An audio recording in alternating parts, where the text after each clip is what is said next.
stop scrolling. Before you dismiss this as just another philosophical thought experiment, before you convince yourself that darkness only exists in others, before you tell yourself you could never be capable of such things, you need to hear what's written here. Listen closely. What if I told you that the line between good and evil isn't as clear as you think? What if I told you that ordinary people, kind neighbors, loving parents, trusted friends, under the right circumstances, can commit acts of unspeakable cruelty? What if the monster you fear isn't lurking in dark alleys, but living dormant within each of us, waiting for the right trigger? Today, you're about to discover one of the most uncomfortable truths about human nature. A truth so disturbing that after learning it, you'll never look at yourself, your choices, or the world around you the same way again. By the end of this book, you'll understand the hidden forces that can transform good people into perpetrators of harm. More importantly, you'll learn how to recognize these forces in your own life and build the strength to resist them. But know this. Once you see what I'm about to show you, there's no going back. Your innocence about human nature will be shattered. Your comfortable assumptions about morality will be challenged. And you'll be forced to confront a question that most people spend their entire lives avoiding. Am I capable of evil? Are you ready for that? Are you prepared to look into the mirror and see not just the good person you believe yourself to be, but also the shadow lurking beneath? Because that's exactly what this journey demands. Let's begin.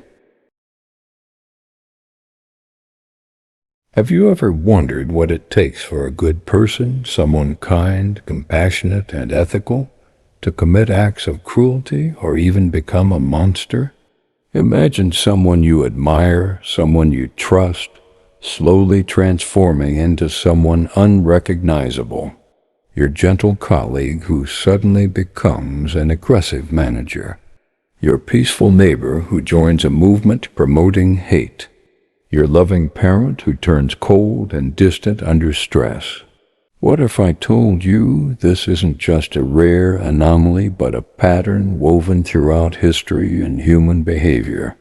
From the Holocaust to the Rwandan genocide, from corporate scandals to everyday workplace abuse, history repeats a haunting pattern.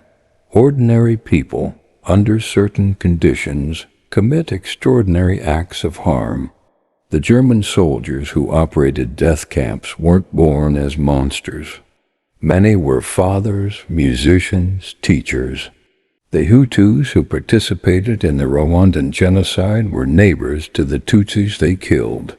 The guards at Abu Ghraib were ordinary American soldiers before their deployment. This raises the most unsettling question of all. If they were ordinary people, what makes us different? What protects us from following the same dark path? The uncomfortable answer is maybe nothing. Today, we're diving into one of the most thought-provoking questions about human nature. Why do good people sometimes do bad things? This isn't just an academic exercise. Understanding this question has profound implications for how we structure our societies, how we raise our children, how we design our institutions, and most importantly, how we live our own lives. By the end of this book, you'll uncover the shocking mechanisms that push ordinary individuals into darkness. You'll learn about the psychological experiments that revealed these truths, the historical events that demonstrated them, and the philosophical insights that help us understand them. More importantly, you'll discover how to recognize and resist these forces, with the final insight being the most crucial and empowering of all. This journey will take us deep into psychological experiments like the Stanford Prison Experiment and Milgram's obedience studies. We'll examine historical events from Nazi Germany to modern genocides. We'll explore philosophical reflections from thinkers like Carl Jung and Hannah Arendt. All of this will expose the razor-thin line between good and evil. But this isn't just a story about others. It's a mirror forcing us to look inward and ask, what would I do in their place? Could I too be swayed by these forces? Have I already been influenced by them without realizing it? These are not comfortable questions, but they are essential ones. Stay with me, because what you'll discover today could forever change the way you see the world and yourself. You'll never watch the news the same way. You'll never judge others quite as quickly. And you'll never take your own goodness for granted again. The stakes are higher than you think. Because if good people can do terrible things under the wrong circumstances, then creating a better world isn't just about punishing bad people. It's about understanding the conditions that corrupt good people and working to prevent them. It's about recognizing that the battle between good and evil isn't just fought on distant battlefields. It's fought every day in every choice we make in the space between who we are and who we might become. Chapter 1. The Lucifer Effect Unveiled. The Lucifer Effect is a concept popularized by psychologist Philip Zimbardo, who conducted the infamous Stanford Prison Experiment. What he revealed was profoundly unsettling. The environment we are placed in, the roles we adopt, and the authority we obey can distort even the most virtuous individuals, turning them into perpetrators of harm. The term Lucifer Effect itself is striking. Lucifer, in religious tradition, was the most beautiful and favored of all angels before his fall from grace. He wasn't born evil, he became evil. This metaphor captures the essence of Zimbardo's discovery. That transformation from good to evil isn't about inherent wickedness, but about situational forces that corrupt character. Think about it. History is filled with examples of ordinary people committing extraordinary atrocities. The guards in Nazi concentration camps weren't selected for their cruelty. Many were ordinary citizens who, under the Nazi regime, participated in genocide. The soldiers who carried out ethnic cleansing in Bosnia, Rwanda, and Cambodia weren't trained killers from birth. They were farmers, students, workers. The bystanders who stood silent as horrors unfolded weren't uniquely cowardly. They were people like you and me. These individuals were not born evil. In many cases, they were ordinary people swept up in circumstances that unleashed the darkest parts of human nature. Before they committed atrocities, they had families. They celebrated birthdays. They felt joy, sadness, hope. They were by all accounts normal. So what changed?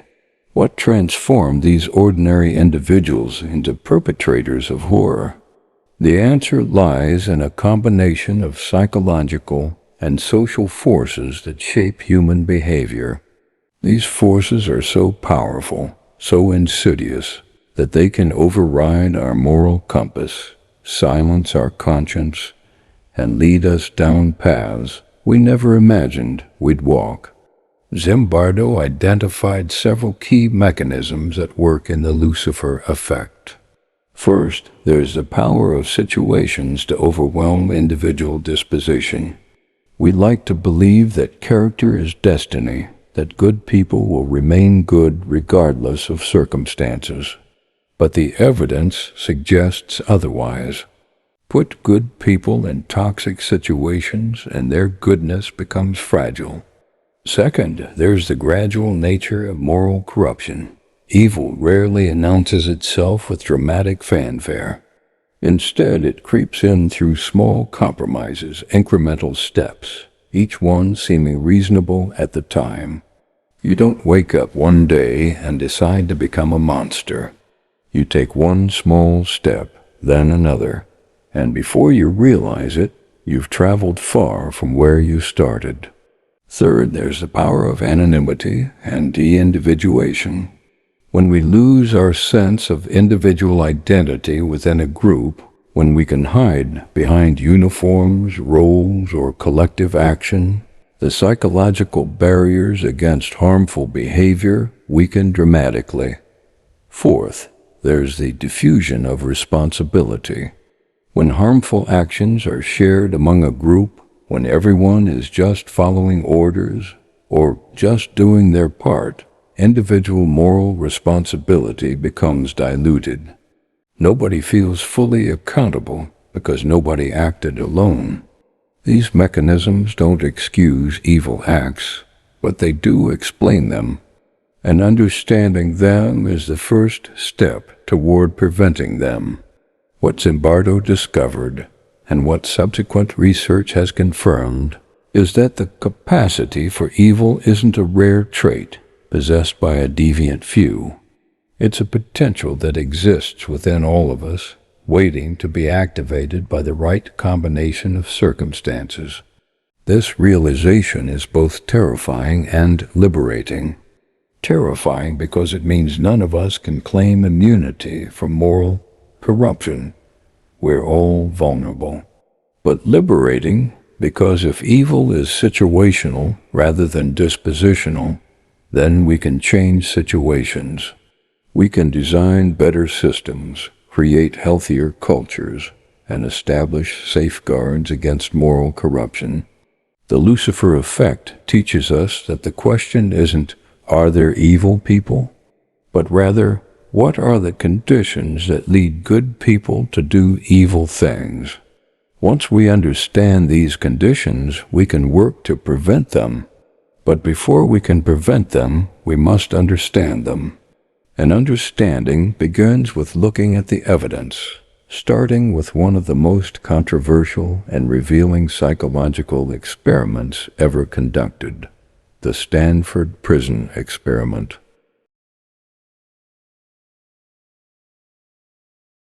Chapter 2. The Stanford Prison Experiment.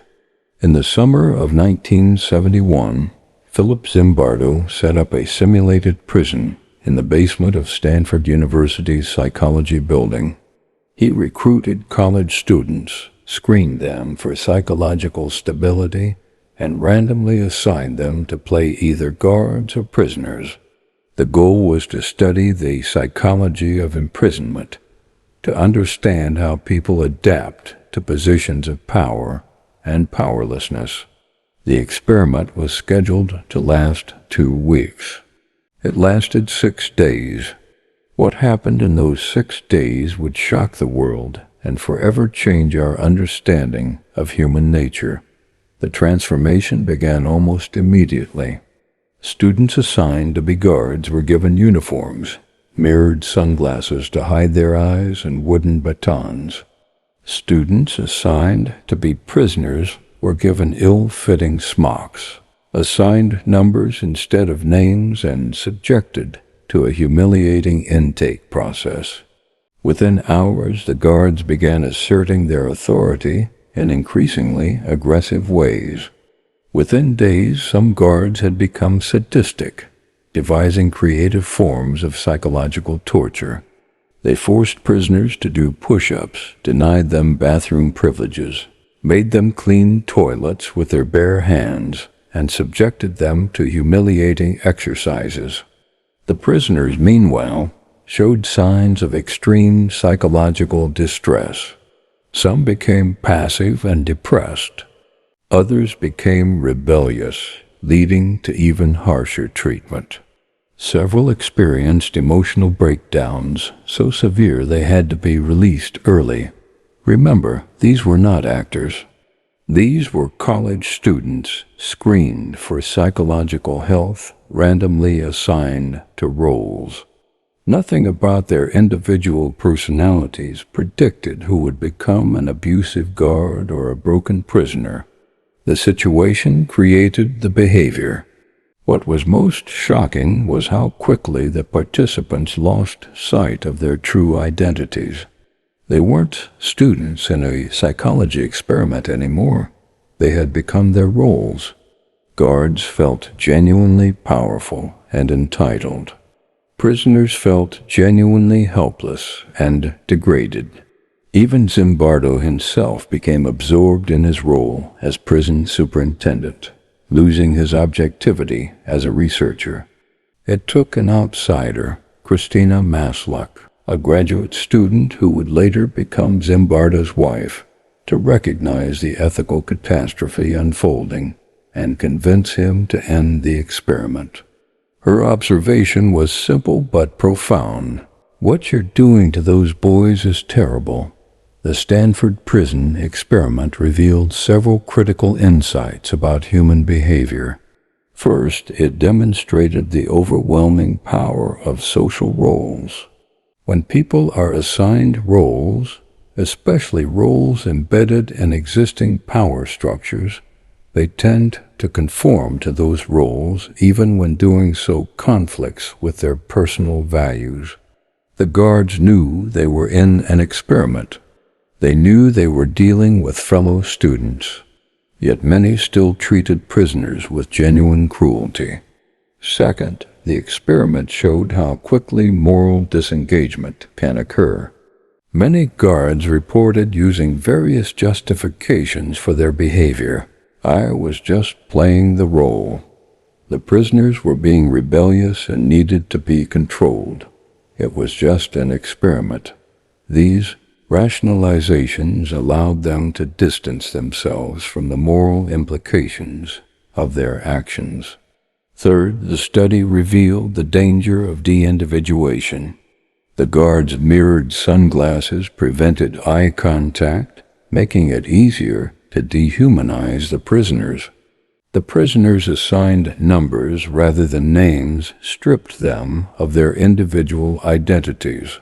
This anonymity on both sides reduced empathy and accountability. Fourth, the experiment demonstrated the power of the situation to override individual differences. These students came from similar backgrounds, held similar values, and tested similarly on psychological assessments. Yet their randomly assigned roles created vastly different behaviors. The situation was more powerful than their dispositions. Critics of the Stanford Prison Experiment have raised valid concerns about its methodology, its potential coaching of participants, and the degree to which the results can be generalized. Some argue that the guards were implicitly encouraged to be tough, that the study's design pushed participants toward extreme behavior. These criticisms are worth considering, and subsequent research has nuanced our understanding of the findings. However, even accounting for these critiques, the core insight remains. Situations can powerfully shape behavior in ways that overcome individual character. The experiment wasn't an isolated aberration. Its findings align with countless real-world examples of how ordinary people, placed in certain roles and environments, commit acts they would have previously found unthinkable. The Stanford Prison Experiment forces us to confront uncomfortable questions. How much of my identity is shaped by the roles society imposes on me? Am I truly free to act as an individual, or am I unconsciously playing parts dictated by the systems around me? If I were placed in a position of unchecked power, how would I behave? Would I resist the temptation to abuse that power, or would I, like the guards, slowly transform into someone I wouldn't recognize? These questions don't have easy answers, but asking them is essential. Because if we don't understand how roles can corrupt us, we remain vulnerable to that corruption. Chapter 3. Obedience to Authority. Milgram's Revelation. If the Stanford Prison Experiment revealed how roles can corrupt behavior, Stanley Milgram's obedience experiments revealed something equally disturbing: our tendency to obey authority, even when doing so requires us to harm others. In the early 1960s, Milgram conducted a series of experiments at Yale University. Participants were told they were taking part in a study on learning and memory. They were assigned the role of teacher and instructed to administer electric shocks to a learner, actually an actor, every time the learner answered a question incorrectly.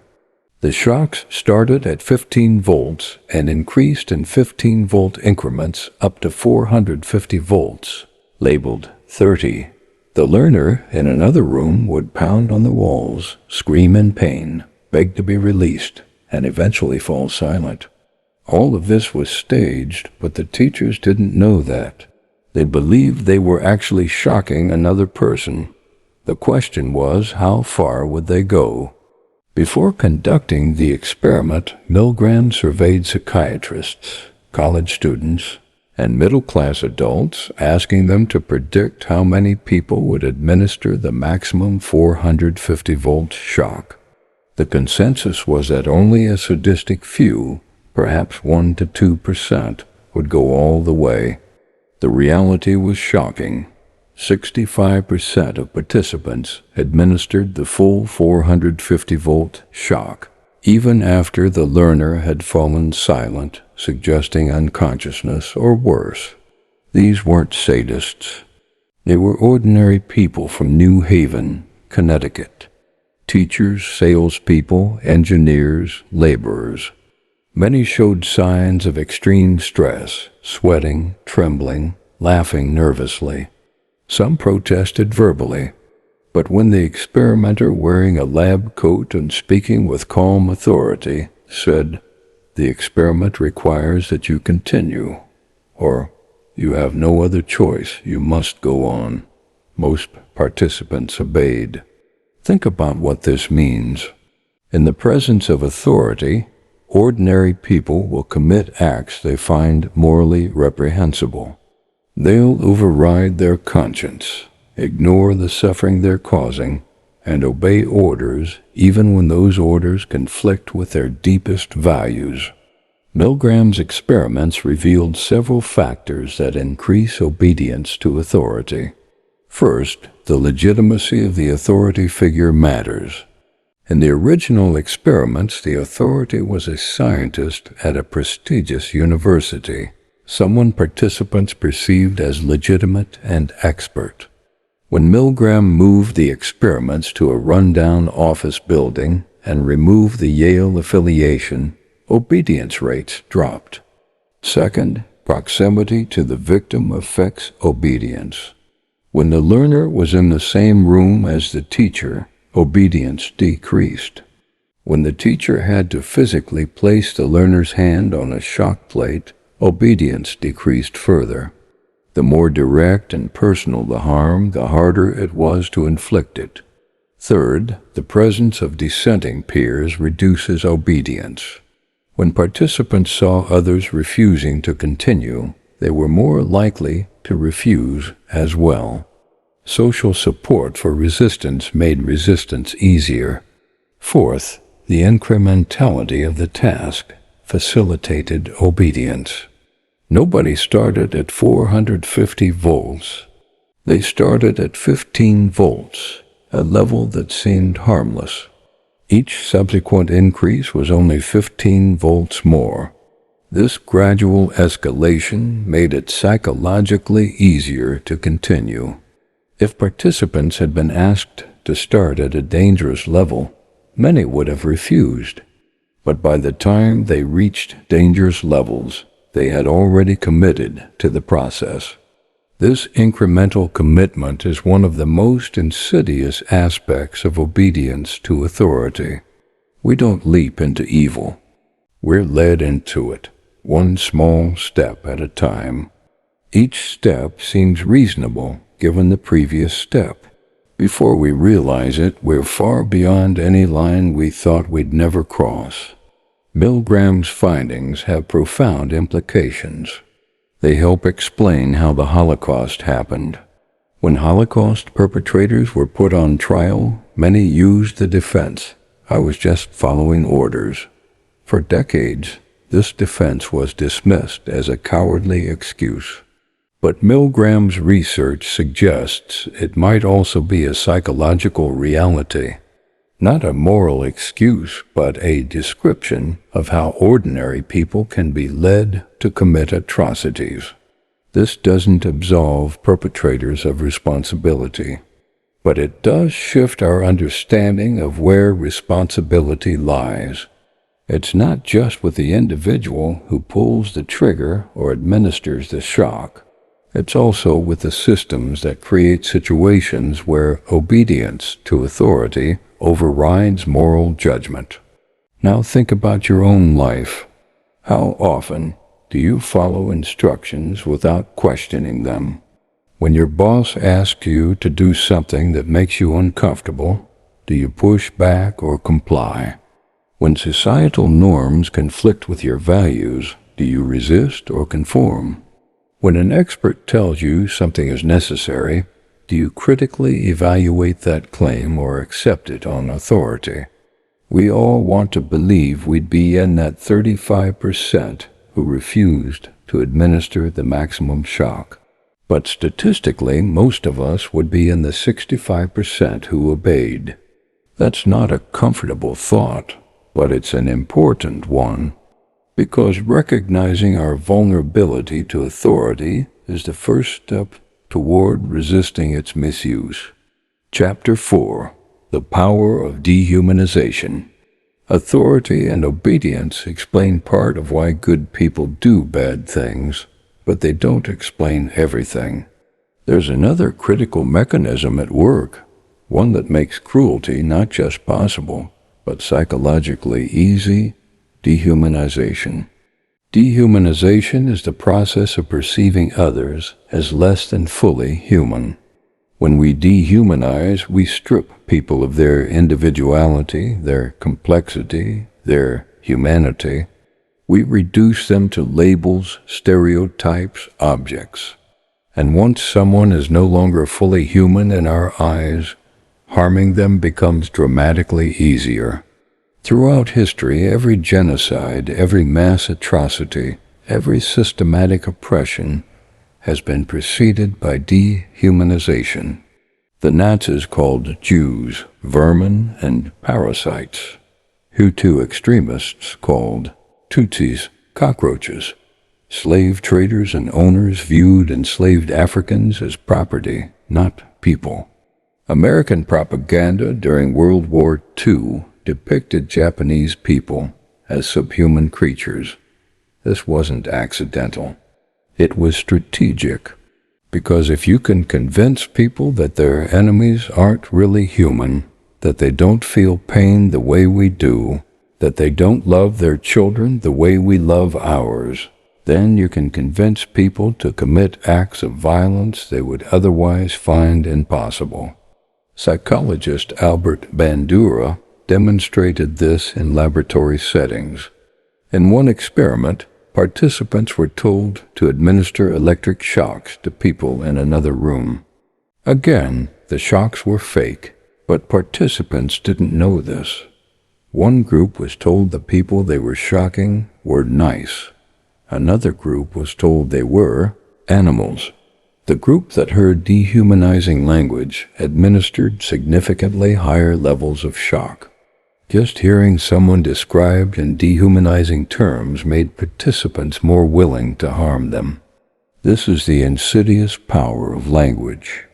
The words we use to describe others shape how we think about them, which shapes how we treat them. When we use dehumanizing language, whether explicitly, they're animals, or subtly, those people, them, language that creates us versus them distinctions, we're lowering the psychological barriers against harm. But dehumanization isn't just about extreme language or genocidal propaganda. It operates in everyday life in subtle but significant ways. Consider how we talk about homeless people, immigrants, criminals, people of different political parties, people of different religions or races. Do we see them as complex individuals with hopes, fears, and dreams? Or do we reduce them to categories, stereotypes, statistics? When a news report describes someone as an illegal rather than a person who immigrated illegally, that's dehumanizing language. When we talk about groups of people as problems to be solved rather than individuals to be understood, that's dehumanizing thinking. When we consume media that consistently portrays certain groups negatively, we absorb dehumanizing attitudes often without realizing it. The frightening thing about dehumanization is how automatic and unconscious it can become. We don't wake up and decide to dehumanize others. It happens gradually, shaped by the media we consume, the language we hear, the social norms we absorb. Research by psychologist Lasana Harris has shown that when people view images of homeless individuals or drug addicts, the parts of their brain associated with thinking about people sometimes show reduced activity. Instead, the parts associated with thinking about objects or disgust become more active. On a neural level, these individuals weren't being processed as fully human. This wasn't because the research participants were cruel people. It was because years of social conditioning had shaped their automatic responses. The good news is that dehumanization can be reversed. When Harris had participants think about the preferences of homeless individuals, what kind of food do you think this person likes? The neural patterns changed. By encouraging participants to see homeless people as individuals with preferences, thoughts, and feelings, their brains began processing them as fully human again. This points to one of the most powerful antidotes to dehumanization: empathy and humanization. When we take time to understand someone's story, to see the world through their eyes, to recognize our shared humanity, dehumanization becomes much harder. This is why storytelling is so powerful. When you read a novel about someone from a different background, when you watch a documentary that humanizes people you might otherwise dismiss, when you have a genuine conversation with someone whose experiences differ from yours, you're building empathy. You're making it harder for dehumanization to take root. But building empathy requires intention and effort. In our modern world, it's easy to exist in bubbles where everyone looks like us, thinks like us, agrees with us. It's easy to consume media that confirms our biases and demonizes those who disagree. Breaking out of these bubbles requires conscious choice. It requires seeking out perspectives that challenge us, stories that humanize those we might otherwise dismiss, conversations that bridge divides. It also requires examining our own language. When you catch yourself using dehumanizing terms or thinking in dehumanizing ways, pause.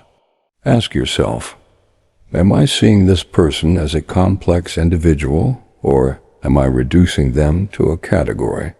Am I responding to their humanity, or am I responding to a stereotype? These small moments of reflection, repeated over time, can gradually shift how we think about others. They can make us more resistant to dehumanization and more capable of recognizing it when others try to use it. Because make no mistake, dehumanization is being used constantly by politicians seeking to vilify opponents, by media outlets chasing engagement through outrage, by movements seeking to mobilize people against a common enemy. Recognizing these tactics is essential to resisting them. Ask yourself, who benefits from me viewing these people as less than human? What might I miss about their experiences if I accept this simplified narrative? What would happen if I took time to understand their perspective? These questions don't mean you have to agree with everyone.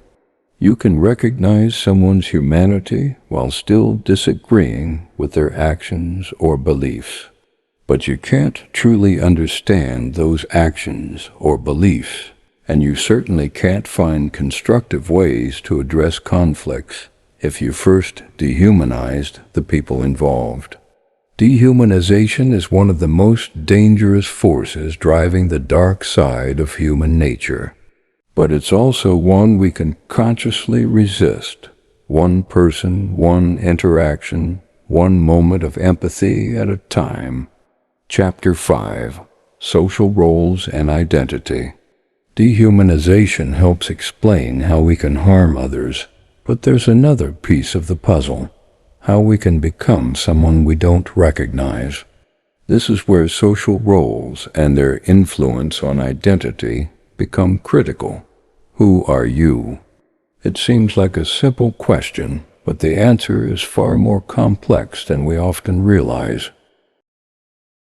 You might say I'm a kind person, or I'm someone who values honesty. But how much of your identity is truly yours, and how much is shaped by the roles you play?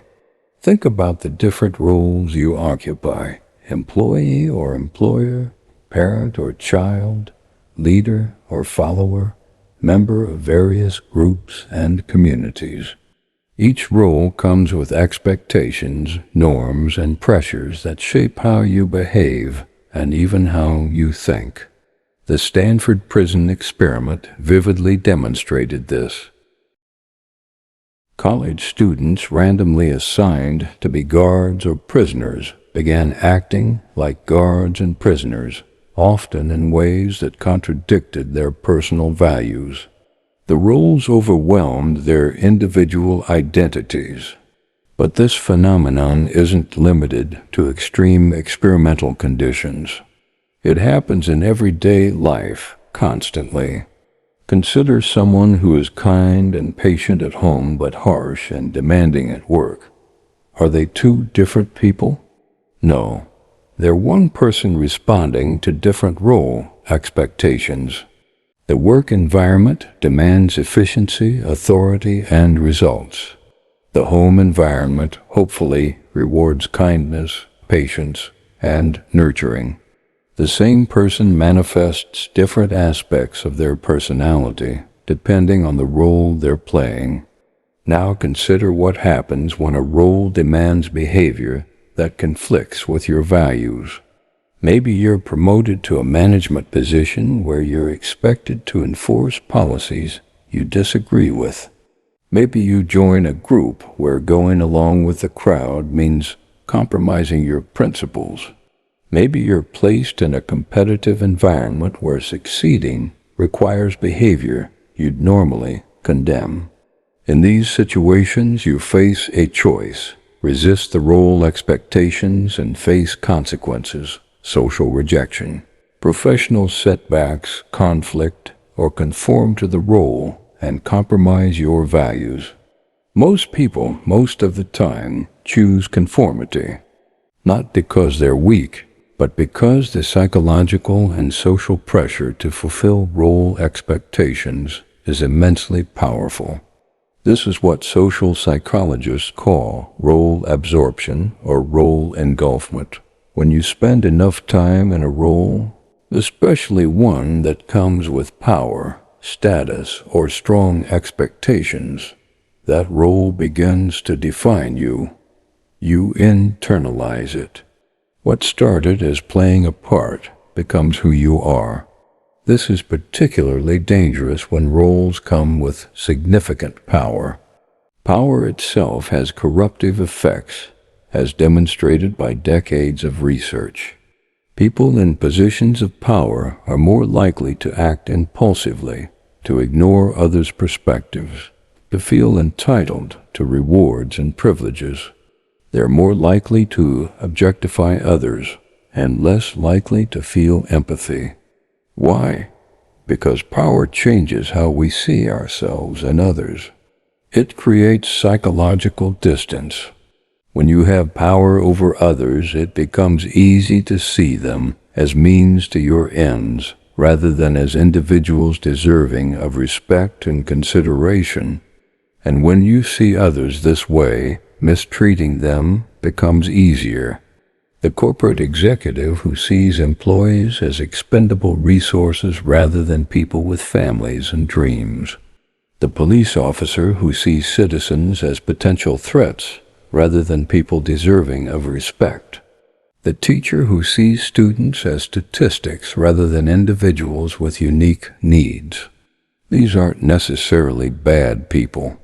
They're people who have become absorbed in roles that encourage them to dehumanize and depersonalize others. But here's the crucial point. Role absorption isn't inevitable. We can occupy roles without being consumed by them. We can fulfill professional obligations without abandoning our personal values. The key is maintaining what psychologists call role distance, the ability to recognize that you're playing a role without becoming the role. This requires conscious effort and regular self-reflection. It means asking yourself, am I behaving this way because it aligns with my values, or because this role expects it of me? If I stepped out of this role, would I still feel good about these actions? What aspects of my identity am I compromising to fit this role? It also requires creating separation between your various roles. Don't let your work identity bleed into every aspect of your life. Don't let group membership override your individual judgment. Maintain relationships and activities outside your primary roles that remind you of who you are beyond those roles. Think of someone who defines themselves entirely by their career. When they retire or lose that job, they experience an identity crisis. They've allowed the role to consume their entire sense of self. Contrast this with someone who maintains a strong identity apart from any single role.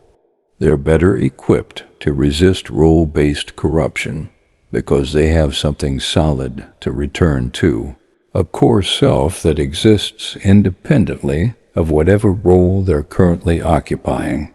This isn't easy. Roles are powerful precisely because they offer clarity, belonging, and purpose. They tell us who we are and what we should do. In a complex, confusing world, this can be deeply comforting, but that comfort comes at a cost. When we allow roles to define us completely, we become vulnerable to the dark side of those roles. We lose our ability to critically evaluate whether the role is asking us to do something wrong. We sacrifice our moral autonomy for the security of clear expectations. The antidote is to consciously maintain multiple identities and to regularly step back and evaluate whether your role-based behavior aligns with your core values. It's to remember that you are not your job. You are not your social position. You are not any single role you play. You are a complex individual with the capacity for moral reflection and the responsibility to ensure that no role leads you to abandon your humanity. Chapter 6. The Shadow Self. Jung's Warning. So far, we've examined external forces that can lead good people astray: authority, dehumanization, roles, and group dynamics. But there's an internal force as well, one that Carl Jung called the shadow. Jung, the Swiss psychiatrist and founder of analytical psychology, believed that every person carries within them both light and darkness. The shadow represents the dark side of our personality, the qualities, desires, and impulses we find unacceptable and therefore repress. It's the part of ourselves we don't want to acknowledge, let alone show to others. Think about it. Have you ever felt a flash of pleasure at someone else's misfortune? Have you ever fantasized about revenge? Have you ever felt hatred so intense it shocked you? Have you ever been tempted to lie, cheat, or manipulate to get what you want? Most of us have experienced these moments. They're uncomfortable because they contradict our self-image as good people. So what do? We push them down. We deny them. We tell ourselves that's not really me, or I would never actually do that. This repression is what creates the shadow, and the more we deny its existence, the more powerful it becomes. Jung believed that the shadow doesn't disappear when we ignore it.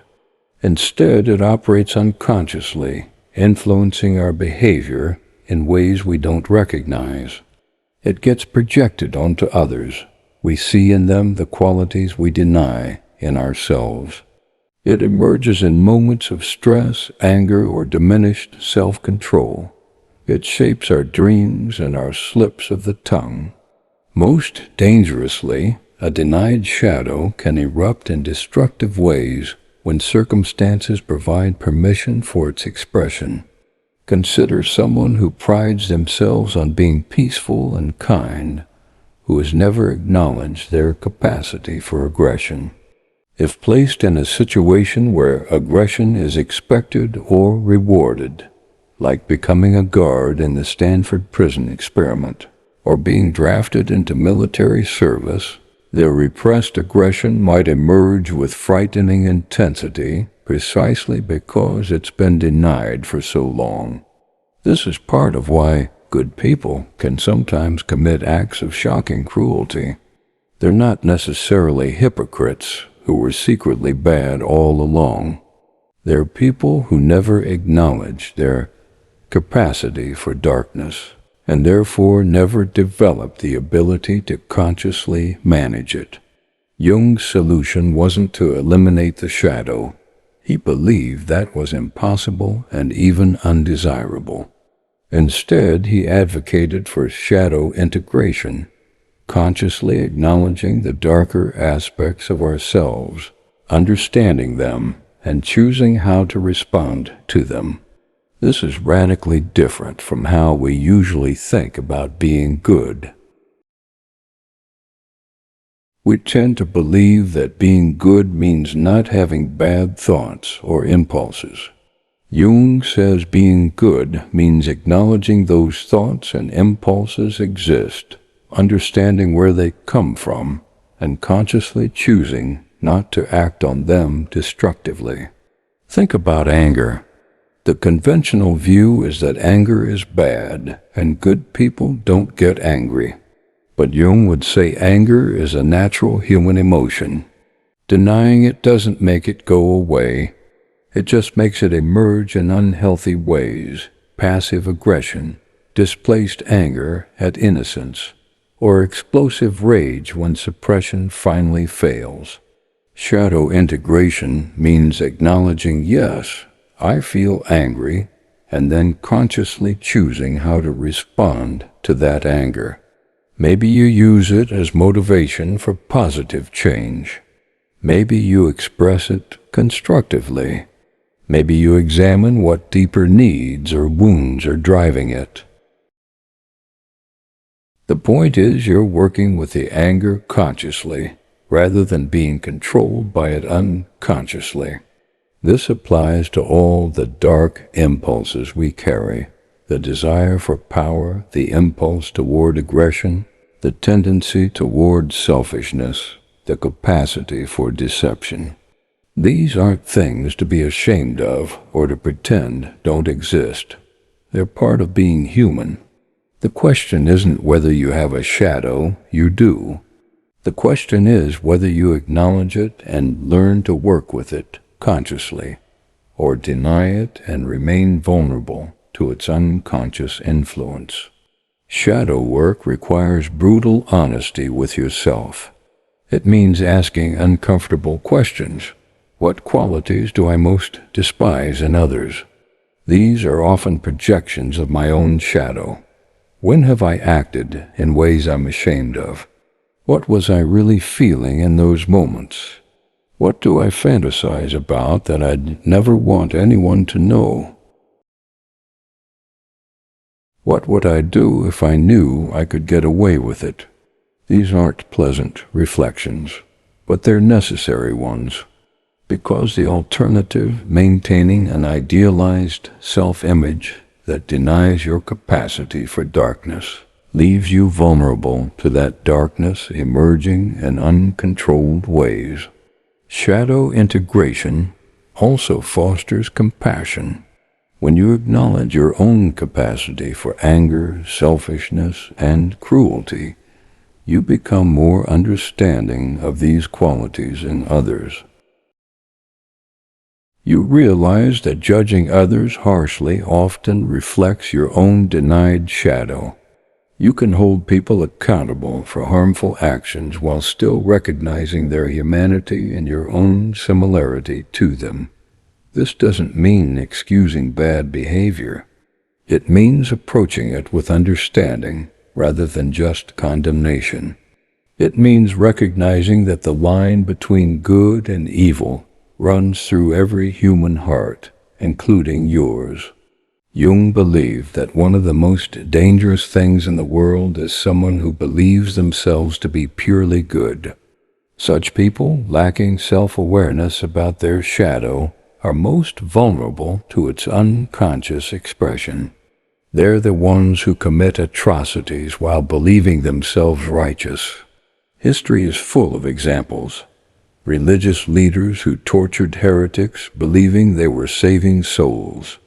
Political revolutionaries who murdered opponents believing they were creating utopia. Colonizers who enslaved populations believing they were bringing civilization. All of them likely believed they were good people doing good work. Their shadow was so deeply denied that it could operate without any conscious moral restraint. In contrast, someone who acknowledges their shadow, who knows they're capable of cruelty, selfishness, and hate, is more likely to remain vigilant against these tendencies. They don't have an inflated sense of their own goodness, so they're more likely to question their actions and motivations. Shadow integration is uncomfortable work. It requires you to sit with aspects of yourself you'd rather not acknowledge. But it's essential work if you want to resist the Lucifer effect, because understanding that you have a dark side is the first step toward preventing it from controlling you. Chapter 7. Moral Disengagement Mechanisms. We've explored various forces that can lead good people to do bad things, but how do people actually justify harmful behavior to themselves? How do they maintain their self-image as good people while committing acts that contradict that image? The answer lies in what psychologist Albert Bandura called moral disengagement, a set of psychological mechanisms that allow people to act badly without feeling bad. Bandura identified 8 primary mechanisms of moral disengagement. Let's examine each one, because recognizing these mechanisms in action is crucial to resisting them. First, moral justification. This is when people reframe harmful behavior as serving a higher moral purpose. I'm lying to protect someone. This violence is necessary for the greater good. These rules need to be broken to achieve something important. Throughout history, terrible acts have been justified as moral necessities. The Salem witch trials were about protecting the community from evil. Colonialism was framed as bringing civilization to savages. Totalitarian regimes justified atrocities as necessary for the revolution or the nation. In everyday life, moral justification might sound like, I'm being harsh with employees because it's for their own good, or I need to bend the rules to compete in this industry, or lying to get this job is acceptable because I'll do good things with the money. Second, euphemistic labeling. This is using sanitized language to make harmful acts sound acceptable. The military doesn't kill civilians. It causes collateral damage. Companies don't fire people. They let them go or downsize or right-size. Governments don't torture. They use enhanced interrogation techniques. This linguistic reframing creates psychological distance from the true nature of actions. When you use euphemisms, you're making it easier to avoid confronting what you're really doing. Third, advantageous comparison. This is when people compare their actions to even worse actions, making their own behavior seem acceptable by contrast. At least I didn't do what that person did. Yes, I cheated on my taxes, but look at these corporate criminals. Sure, I was harsh, but I didn't physically hurt anyone. This mechanism allows people to avoid taking full responsibility by pointing to examples of worse behavior. It shifts focus from whether an action is right to whether it's the worst possible option. Fourth, displacement of responsibility. This is when people attribute responsibility for their actions to authorities or circumstances rather than themselves. I was just following orders. My boss made me do it. I had no choice. This is the mechanism Milgram's participants used to justify administering shocks. As long as they saw the experimenter as responsible, they could continue acting against their conscience. In workplaces, this sounds like, I'm just doing my job or the company policy requires this, or I don't make the rules. These statements shift responsibility away from the individual and onto the system. Fifth, diffusion of responsibility. This is when responsibility is spread across a group, so no individual feels fully accountable. Everyone else was doing it too. I was just one person in a large system. My contribution was small compared to others. This mechanism operates in group settings where harmful outcomes result from collective action. If everyone shares a little blame, individuals feel they can escape full responsibility. Think about environmental destruction. No single person is solely responsible for climate change, so it's easy for individuals to avoid feeling responsible for their consumption choices. Sixth, disregard or distortion of consequences. This is when people minimize, ignore, or misrepresent the harm caused by their actions. It's not that big of a deal. They'll get over it. No one was really hurt. This mechanism requires willful ignorance. It means not looking too closely at the impact of your behavior, not listening to those you've harmed, not following up on the long-term consequences of your decisions. Seventh, dehumanization. We've discussed this before, but it's worth noting that Bandura saw it as a key mechanism of moral disengagement. When you don't see others as fully human, causing them harm doesn't trigger the same moral concerns. Finally, attribution of blame. This is when people blame victims for their own suffering, making it seem deserved or inevitable. They brought it on themselves. If they hadn't resisted, they wouldn't have gotten hurt. They're in that situation because of their own choices. This mechanism is particularly insidious because it allows perpetrators to avoid guilt while actually feeling justified or even righteous. These 8 mechanisms don't just operate in extreme situations. They're present in everyday life, in small and large ways, helping people maintain their self-image as good people, even when behaving badly. Consider a workplace example. A manager implements a policy that harms employees. They use moral justification. This is necessary for the company's survival. Euphemistic labeling. We're streamlining operations. Advantageous comparison. Other companies treat workers far worse. Displacement of responsibility. Corporate headquarters demanded this. Diffusion of responsibility. The whole leadership team agreed to this. Disregard for consequences. They'll find other jobs quickly. An attribution of blame. If they were more productive, this wouldn't be necessary. Through this combination of mechanisms, the manager can implement harmful policies while maintaining a positive self-image. They're not a bad person hurting workers. They're a responsible leader making difficult but necessary decisions. The insidious thing about moral disengagement is that it operates largely unconsciously. People don't typically sit down and think, how can I justify doing this wrong thing? Instead, these justifications arise automatically, protecting self-image without conscious effort. This is why recognizing moral disengagement mechanisms is so important. Once you know what they look like, you can catch yourself using them. When you hear yourself say, I had no choice, or everyone else is doing it, you can pause and ask, is this actually true, or am I morally disengaging?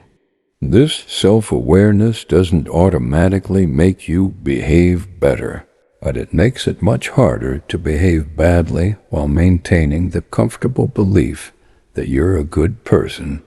It forces you to confront the gap between your values and your actions.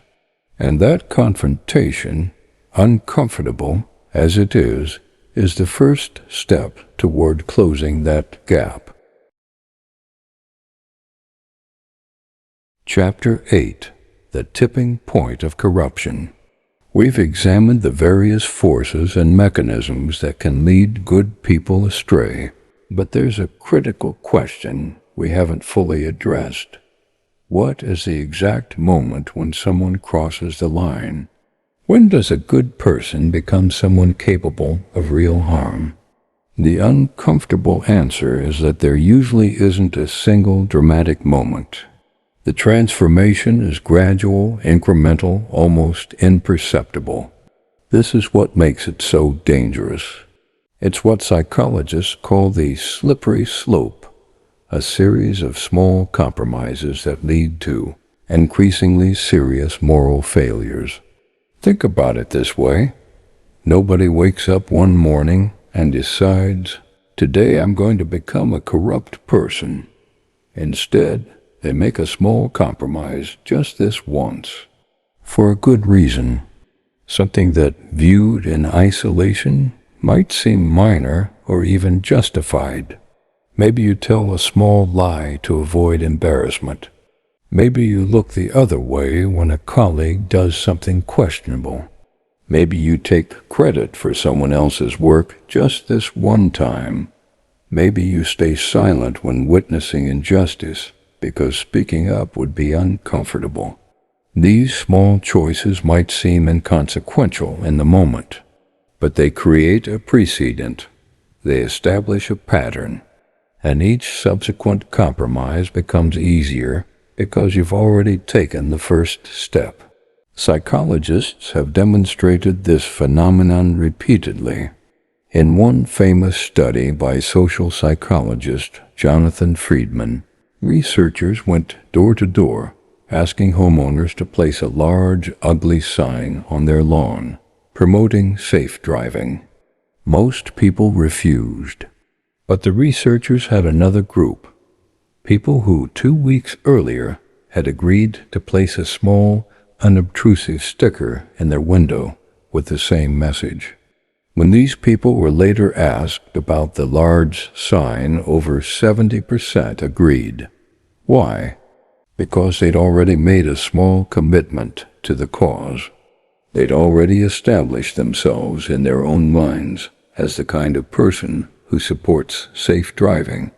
The large request, which would have been refused if presented first, became acceptable after the small request created a self-perception shift.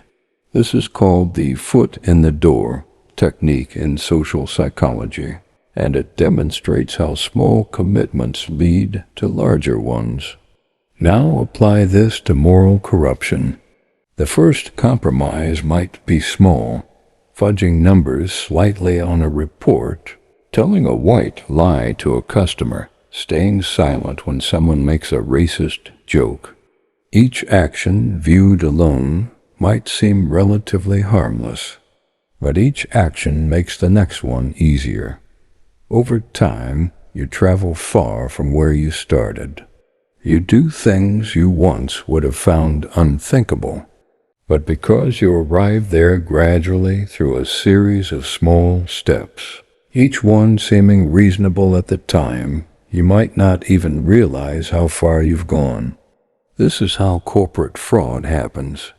Nobody starts their first day thinking, "I'm going to embezzle millions." They start by slightly exaggerating results to meet a quarterly target. When that works, they do it again, a little more. Eventually, they're cooking the books extensively, but by that point, they're in too deep to turn back. This is how abusive relationships develop. Abusers don't start with violence. They start with small, controlling behaviors, gradually increasing as the victim becomes accustomed to each level. By the time serious abuse occurs, the victim's sense of normal has been so distorted they might not even recognize how abnormal things have become. This is how genocides unfold. They don't begin with mass murder. They begin with rhetoric dehumanizing certain groups. Then maybe some discriminatory policies. Then exclusion from public life. Then forced relocation. Each step makes the next step seem less extreme by comparison. By the time killing starts, many perpetrators and bystanders have been so desensitized they no longer see it as the atrocity it is. The tipping point isn't a single moment. It's a process, a gradual accumulation of small compromises that fundamentally transform who you are. And here's what makes this particularly insidious. At any point along this journey, you can justify your position. You can look back at where you started and say, "I haven't changed that much." You can use moral disengagement mechanisms to rationalize each step. You can tell yourself you're still fundamentally a good person who's just made some necessary compromises. This is why self-reflection and external accountability are so crucial. Without them, the slippery slope operates invisibly.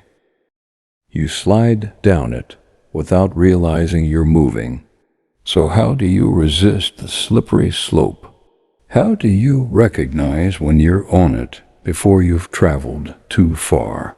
First, establish clear ethical boundaries in advance. Don't wait until you're in a compromising situation to decide what you will and won't do. Think through your values beforehand.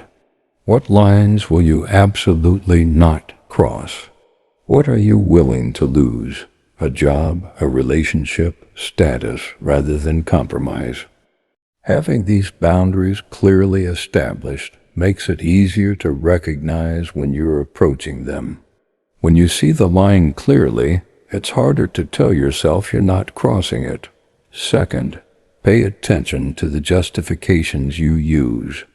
If you find yourself thinking, "It's just this once," or "everyone else is doing it," or "I don't really have a choice," recognize these as red flags. These are the phases of moral disengagement. They signal that you're about to compromise your values. Third, regularly check in with yourself. Ask, would I be comfortable if my actions became public? Would I be proud to explain this decision to someone I respect? If I continue down this path, where will I be in a year? 5 years?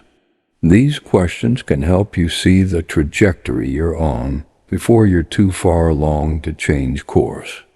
Fourth, seek outside perspectives.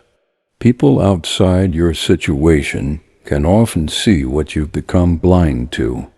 If multiple people you trust express concern about your behavior, take that seriously, even if it feels like they don't understand. Finally, remember that turning back is always an option. Yes, it might be embarrassing to admit you've been wrong. Yes, there might be consequences for acknowledging past compromises. But the longer you continue down a destructive path, the harder it becomes to change course, and the worse the ultimate consequences will be. The tipping point of corruption isn't a moment when good people suddenly become bad. It's a process of gradual compromise that transforms people so slowly they don't notice they're changing. Understanding this process is essential to resisting it, because if you're waiting for a dramatic moment to make a stand, you might never recognize that you've already crossed lines you swore you never would. Chapter 9.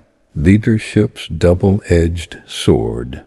So far, we've focused primarily on how individuals can be led astray by situational forces. But what about those who create and control those situations? What about leaders? Leadership is a double-edged sword. It has the power to elevate or to corrupt, to inspire great good or enable terrible evil. History demonstrates both possibilities with stark clarity. Consider Gandhi and Hitler, both leaders who transformed their nations, but in dramatically different directions. Gandhi used his influence to inspire nonviolent resistance against oppression. He suffered imprisonment, he faced violence, but he maintained his principles. He showed that leadership could elevate humanity's better instincts. Hitler used his influence to scapegoat minorities, justify atrocities, and lead his nation into catastrophe. He demonstrated how charismatic leadership, combined with scapegoating and dehumanization, could turn ordinary citizens into perpetrators or willing supporters of genocide. What made the difference? It wasn't intelligence. Both were intelligent. It wasn't charisma. Both were charismatic. The difference was in the vision they promoted, the values they embodied, and the behaviors they encouraged. Good leaders create environments that bring out the best in people. They establish clear ethical standards. They model integrity in their own behavior. They create accountability systems that make corruption difficult. They reward ethical behavior and punish misconduct regardless of who's involved. Bad leaders do the opposite. They create environments where the ends justify the means. They model corruption and expect others to follow. They protect wrongdoers if they're useful. They punish whistleblowers and reward loyalty over ethics. But here's what's particularly insidious. Bad leaders often don't see themselves as bad. They use the same moral disengagement mechanisms we discussed earlier. They justify their actions as necessary, compare themselves favorably to worse leaders, and blame circumstances or opponents for their choices. Think about corporate leaders who oversee cultures of corruption. Many probably believe they're doing what's necessary to compete, to protect jobs, to create shareholder value. They've convinced themselves their compromises are justified. Consider political leaders who enable or commit atrocities. Many probably believe they're protecting their people, preserving their culture, or building a better future. They've rationalized their actions as necessary for the greater good. This raises critical questions. What kind of leaders do we choose to follow? How do we evaluate whether someone deserves our support and loyalty? And perhaps most importantly, what kind of leaders are we, even in small spheres of influence? Because leadership isn't just about formal positions of authority. You have leadership influence within your family, your friend group, your workplace, your community. Every time someone looks to you for guidance, every time your behavior sets an example, every time your words influence others' thinking, you're exercising leadership. So what kind of leader are you? When faced with ethical dilemmas, do you take the expedient path or the principled one? When you see wrongdoing, you speak up or stay silent? When you make mistakes, do you own them or deflect responsibility? These choices matter because they influence not just your own moral trajectory, but others as well. If people see you compromise your principles and face no consequences, they learn that principles are optional. If they see you speak up against wrongdoing despite personal cost, they learn that courage is possible and valuable. Research on ethical leadership has identified several key qualities that separate leaders who elevate from those who corrupt. First, ethical leaders are self-aware. They recognize their own capacity for self-deception and moral failure. They actively work to counter their biases. They seek feedback and criticism rather than surrounding themselves with yes people. Second, ethical leaders are transparent. They operate in the open rather than in secret. They can articulate clear reasons for their decisions that align with stated values. They're comfortable having their actions scrutinized because they have nothing to hide. Third, ethical leaders create cultures of accountability. They establish clear expectations and hold everyone, including themselves, to the same standards. They don't play favorites or protect wrongdoers. They reward people who demonstrate integrity, not just those who produce results. Fourth, ethical leaders empower others to speak up. They create environments where dissent is safe and valued. They listen to criticism rather than punishing it. They understand that groupthink is dangerous and that diverse perspectives improve decision-making. Fifth, ethical leaders focus on long-term consequences rather than short-term gains. They resist pressure to compromise principles for immediate benefits. They think about the kind of culture and systems they're creating, not just immediate outcomes. Contrast this with the qualities of corrupt leaders. They lack self-awareness, believing their own propaganda, and surrounding themselves with enablers. They operate in secret because their actions wouldn't withstand scrutiny. They create cultures of fear where accountability only flows downward. They punish dissent and reward blind loyalty. They sacrifice long-term integrity for short-term gains. Now think about the leaders in your life, in your workplace, your community, your nation. Do they display the qualities of ethical leadership or corrupt leadership? And just as importantly, which qualities do you display? One of the most important things ethical leaders do is create systems that resist corruption rather than relying solely on individual virtue. They recognize that even good people will make bad choices under certain conditions, so they design environments that make bad choices harder and good choices easier. This might mean establishing anonymous reporting systems for misconduct, creating checks and balances so no one has unchecked power, regularly rotating people through positions to prevent entrenchment, making decision-making processes transparent, creating diverse teams that challenge groupthink, or establishing independent oversight of powerful positions. These systemic safeguards recognize a crucial truth. Resisting corruption can't rely solely on the moral character of individuals. We need structures that support ethical behavior and constrain unethical behavior. This is why strong democracies have separation of powers, independent media, and rule of law. These aren't just bureaucratic features. They're essential safeguards against the corruption of power. This is why healthy organizations have compliance departments, ethics codes, and whistleblower protections. These aren't just legal requirements. They're recognition that individuals can't be trusted to always do the right thing without external accountability. The lesson for all of us, whether we hold formal leadership positions or not, is this. We have responsibility not just for our own behavior, but for the environments we create and participate in. If you see cultures of corruption developing, you have a choice. Enable them through silence, or resist them by speaking up and pushing for change. If you have any influence, you have responsibility to use that influence ethically.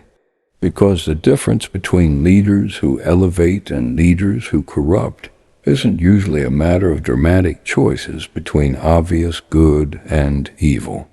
It's a matter of thousands of small choices about whether to take the easy path or the right path, whether to remain silent or speak up, whether to maintain principles or compromise them for convenience. And those small choices accumulated over time determine not just what kind of leader you are, but what kind of world we create together. Chapter 10. Cultivating Moral Courage. Understanding the forces that can lead us astray is essential, but understanding isn't enough. We need practical strategies for resisting these forces. We need to cultivate moral courage. Moral courage is the ability to stand up for what is right, even in the face of fear, opposition, or personal loss. It's what compels someone to speak out against injustice, to protect the vulnerable, to admit mistakes, or to resist pressure to go along with wrongdoing, even when staying silent would be easier and safer. But here's the thing about moral courage. It's not something you're born with. It's not a fixed trait that some people have and others don't. It's a capacity that can be developed through deliberate practice and cultivation. Think of it like physical courage. Some people might have natural advantages, but anyone can become braver through training and experience. The same is true for moral courage. So how do we cultivate it? Let's explore specific strategies. First, identify and articulate your core values. What principles matter most to you? Honesty, compassion, fairness, justice, courage, loyalty, integrity.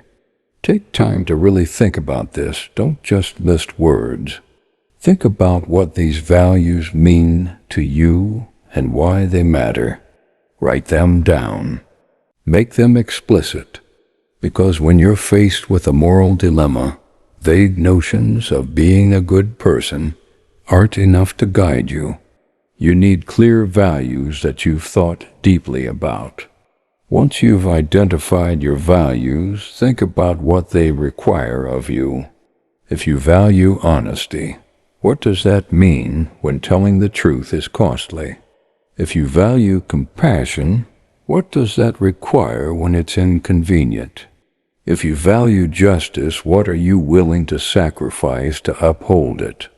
Second, engage in mental rehearsal.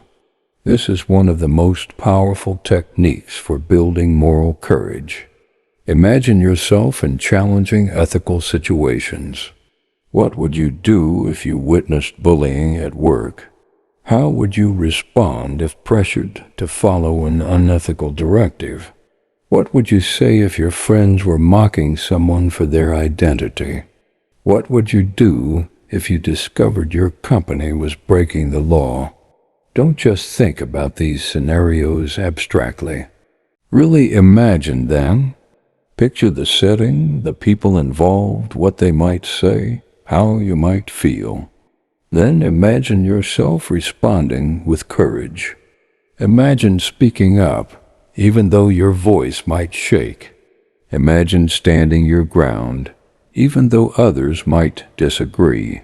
Imagine following your principles, even though there might be consequences. This mental rehearsal serves several purposes. It makes you more likely to recognize ethical dilemmas when you encounter them. It reduces the shock and paralysis that often occur when facing unexpected moral challenges. And it creates a kind of behavioral script that you're more likely to follow when the real situation arises. Research has shown that people who have mentally rehearsed responses to moral dilemmas are significantly more likely to act ethically when they encounter those dilemmas in real life. The practice creates a kind of muscle memory for moral courage. Third, build a support system of people who share your values. Moral courage is much easier when you're not alone.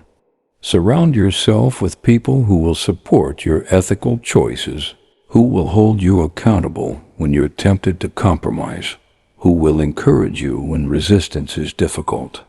These might be friends, family members, mentors, or members of communities organized around shared values. The key is having people who you can turn to when facing moral dilemmas, people who will help you think through difficult choices, and people who will support you even if your ethical stand creates hardship. Research on moral courage consistently shows that one of the strongest predictors of whether someone will intervene against wrongdoing is whether they believe others will support them. You're much more likely to speak up if you know someone has your back. This is why whistleblowers often form support networks.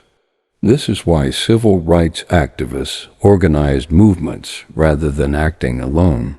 This is why even in the face of oppression, resistance movements have consistently emerged. Moral courage is possible alone, but it's much more sustainable in community. Fourth, practice small acts of courage regularly. Moral courage, like any skill, develops through practice. You don't build moral courage by waiting for dramatic moments. You build it through small, everyday choices. Practice speaking up in low-stakes situations. Correct someone who gets a fact wrong. Admit when you don't know something rather than bluffing. Point out when someone's being treated unfairly. Challenge a joke that demeans someone. These small acts of courage serve as training for bigger ones. Each time you speak up despite discomfort, you're building your capacity to speak up despite fear. Each time you prioritize principle over convenience, you're strengthening your moral resolve. Think of it as moral exercise. Just as physical fitness comes from regular exercise rather than occasional, intense workouts, moral courage comes from regular practice rather than waiting for critical moments. Fifth, develop self-awareness about your own vulnerabilities. Earlier, we discussed the shadow and mechanisms of moral disengagement. Being aware of these in yourself is crucial for resisting them. Pay attention to when you're tempted to justify questionable behavior.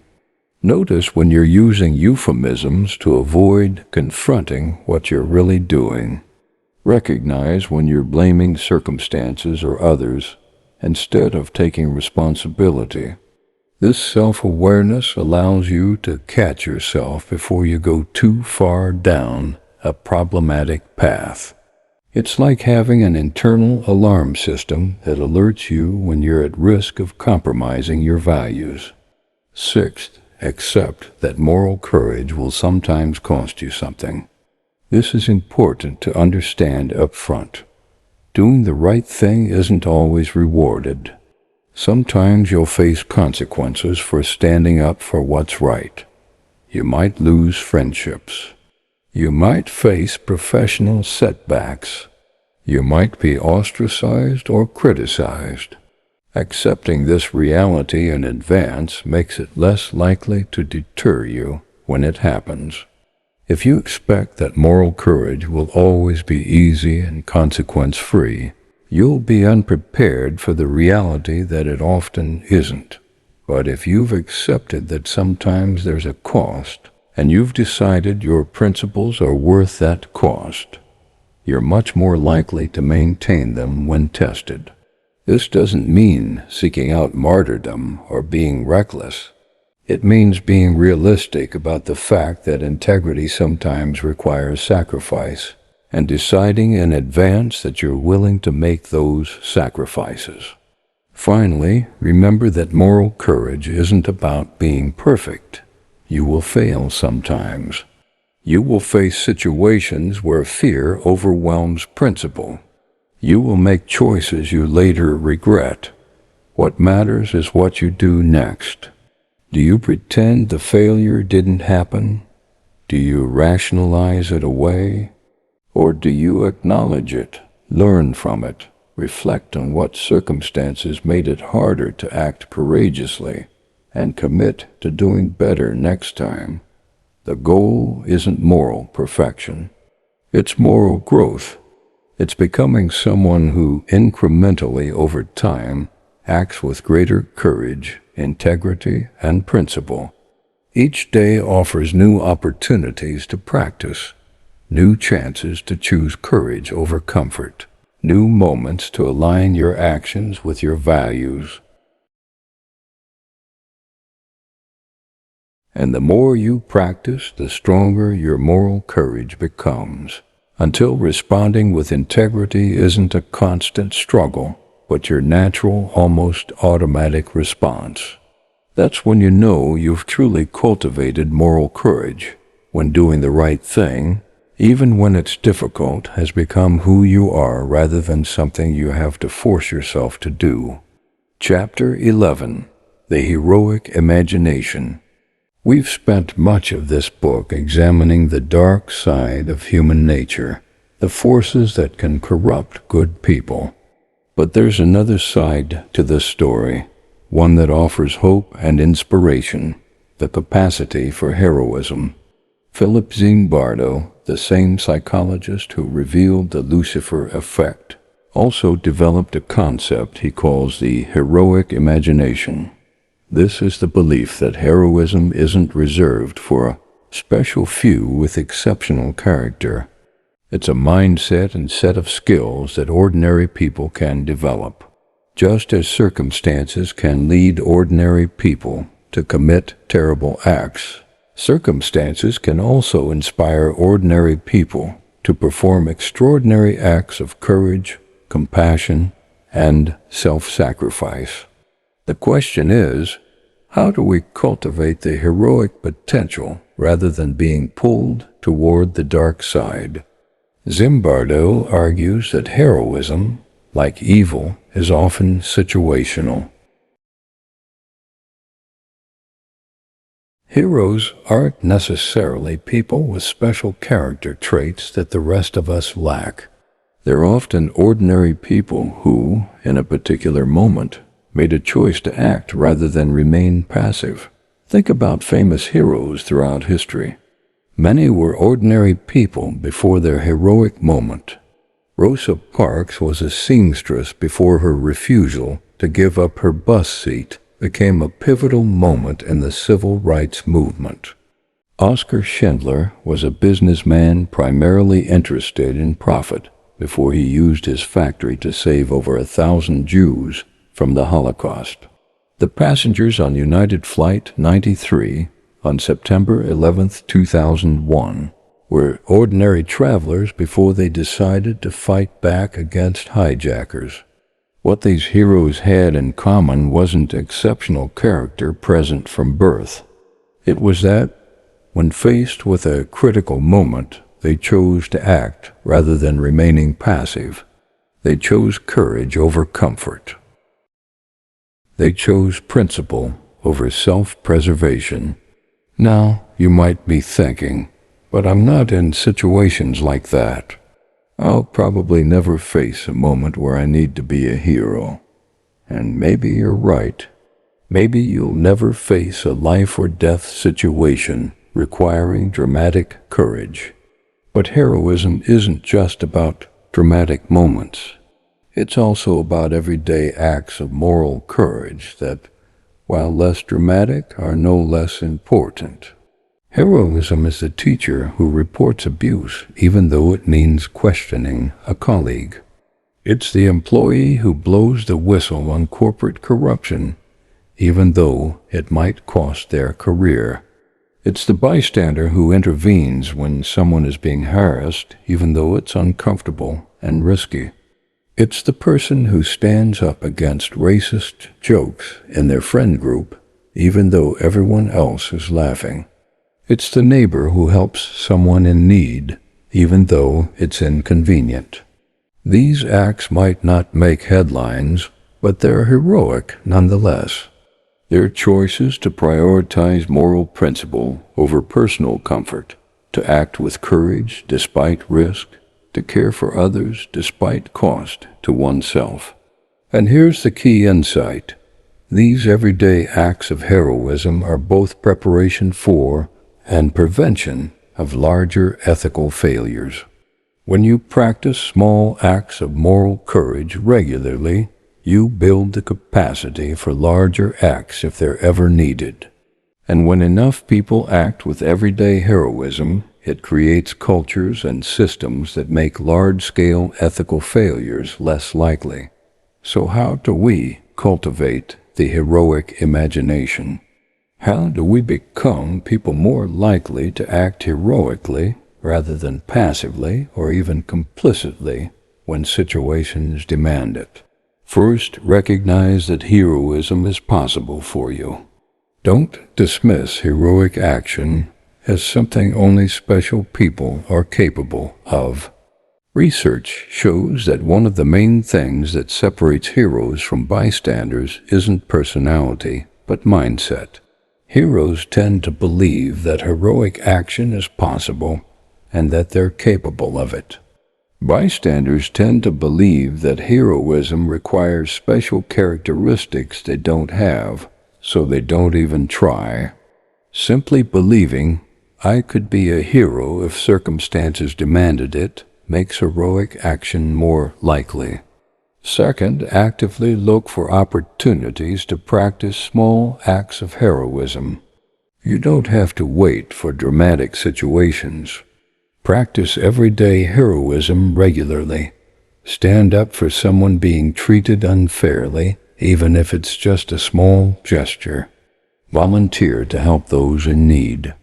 Speak up against injustice even when it's uncomfortable. Choose integrity in small decisions. Help someone even when it's inconvenient.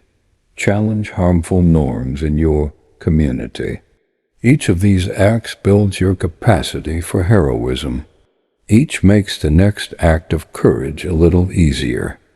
Over time, you develop what might be called a heroic habit, a tendency to respond to situations requiring moral courage by taking action rather than remaining passive. Third, study heroes and heroic acts. Read about people who have demonstrated moral courage. Watch documentaries about social movements. Learn about whistleblowers, resistors, and everyday heroes. This serves several purposes. It normalizes heroism, showing you that ordinary people have done extraordinary things. It provides models for how to act courageously in various situations. And it reinforces the belief that heroism is possible and valuable. Fourth, prepare yourself psychologically for heroic moments. Just as we discussed mental rehearsal for moral courage, imagine scenarios where heroic action might be needed. What would you do if you witnessed assault? How would you respond if you discovered serious wrongdoing? What would you say if you saw someone being discriminated against? By mentally preparing, you're less likely to freeze or default to passivity when action is needed. Fifth, understand the common barriers to heroic action and prepare strategies to overcome them. Research on bystander intervention has identified several factors that make people less likely to help or intervene. Diffusion of responsibility. When multiple people are present, each person assumes someone else will act. Counter this by taking personal responsibility regardless of who else is present. Pluralistic ignorance. People look to others to determine how to respond, and when everyone looks uncertain, no one acts. Counter this by trusting your own judgment about what's needed. Social influence. People don't want to stand out or be embarrassed. Counter this by deciding in advance that you'll act based on principle rather than social comfort. Lack of competence. People don't act because they don't know what to do. Counter this by learning skills like first aid, conflict de-escalation, and bystander intervention techniques. Knowing these barriers and preparing to overcome them makes you much more likely to act when situations demand it. 6. Connect with communities and movements focused on positive change. Heroism, like moral courage, is easier and more sustainable in community. When you're part of a group working toward justice, when you're surrounded by people who share your commitment to making the world better, heroic action becomes normalized rather than exceptional. This might mean joining activist organizations, volunteering for causes you care about, or simply ensuring your friend group includes people who inspire you to be better. Finally, remember that heroism isn't about being fearless. Heroes feel fear just like everyone else. What distinguishes them is acting despite fear, allowing principle to overcome discomfort. Don't wait until you feel brave enough to act.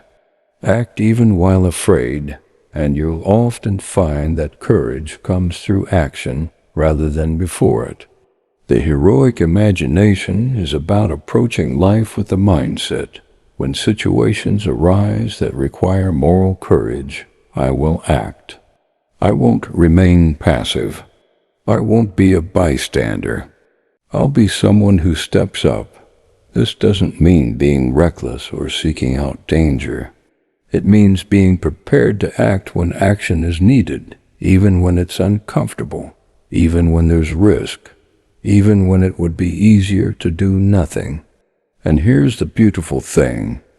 When you cultivate the heroic imagination, you not only become more likely to act heroically yourself, you also inspire others. Heroic action is contagious. When one person stands up, others often follow. When one person speaks out, others find their voice. Your heroic acts, even small ones, can create ripples that inspire heroic action in others, gradually creating cultures where heroism is normalized and passivity is challenged. This is how social change happens, not through waiting for extraordinary leaders to save us, but through ordinary people choosing to act with courage, one decision at a time, until their collective action transforms society. Chapter 12. Small acts, big impact.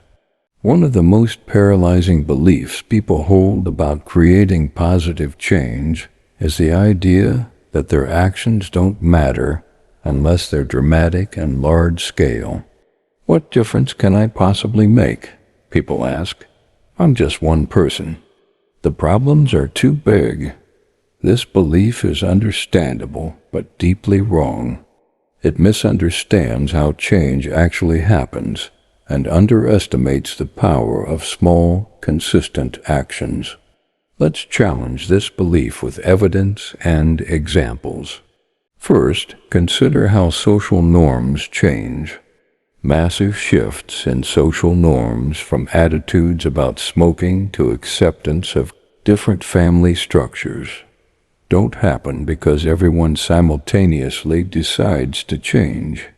They happen because small numbers of people begin acting differently. Their different behavior influences others, and gradually the new behavior becomes normalized and then expected.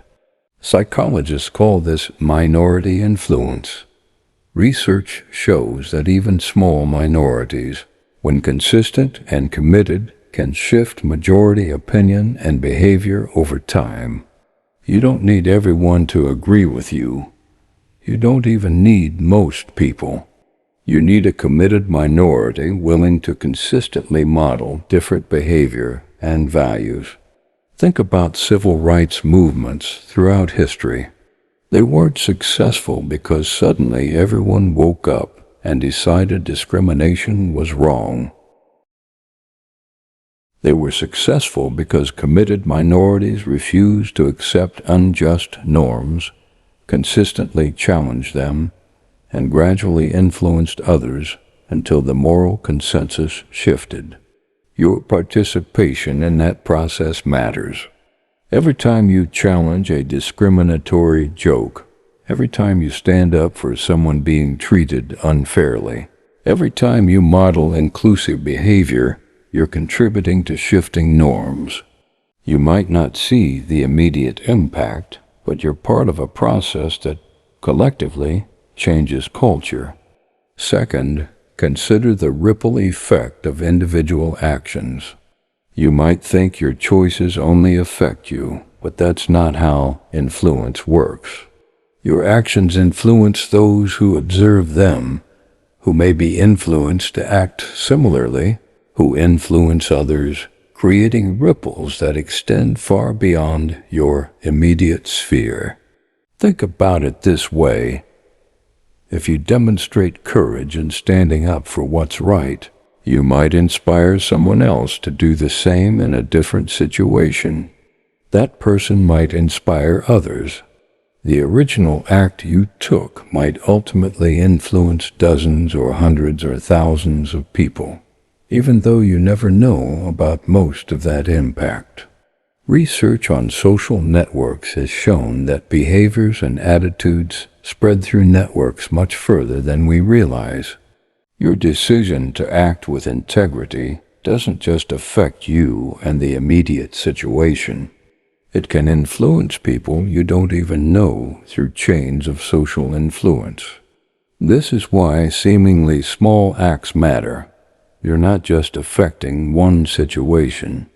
You're potentially setting off ripples that extend far beyond your knowledge or immediate observation.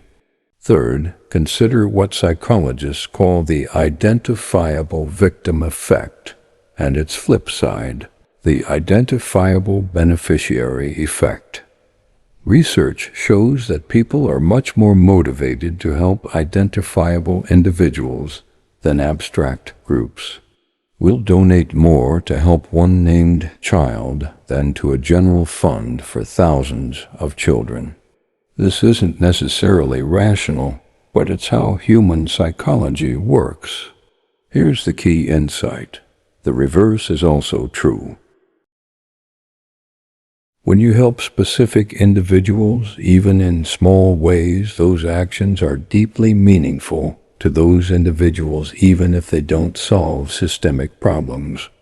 The person you stood up for when they were being bullied doesn't care that you didn't solve bullying as a whole. They care that you helped them in that moment. The homeless person you treated with dignity doesn't care that you didn't solve homelessness. They care that you saw their humanity. Never dismiss the value of helping individuals just because you can't help everyone or solve everything. Every person helped, every act of kindness, every moment of standing up for what's right matters profoundly to those directly affected. Fourth, recognize that small acts of resistance against injustice are important even when they don't immediately succeed.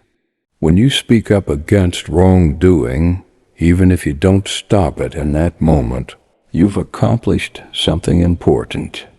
You've demonstrated that not everyone accepts it.